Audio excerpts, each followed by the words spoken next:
আসসালামু আলাইকুম রহমতুল্লাহ। কেমন আছেন সবাই?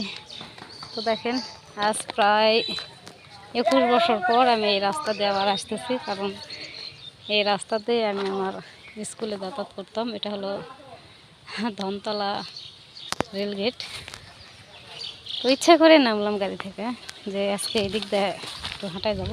তারপর একজনের সাথে দেখা হয়েছিল, মানে পরিচিত একজনের সাথে। তো তার সাথে কথা বলতে বলতে তো এই রাস্তা দিয়ে আসলাম। তো এই রাস্তাতে হাঁটার সময় অনেকগুলো স্মৃতি মনে পড়তেছে। এই স্কুলে গেছি, আসছি, সকল বান্ধবী মিলায় একসাথে স্কুলে গেছি। এটা হলো বাড়ির রাস্তা, আর এই দিকে হলো ওই সামনে আমার স্কুল।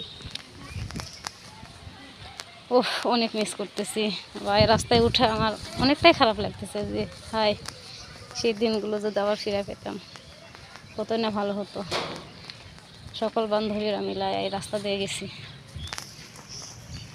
ওহ, দোয়া করি যে যেখানে আছে সবাই ভালো থাক, সুস্থ থাক, আর আমার জন্য সবাই দোয়া করবেন।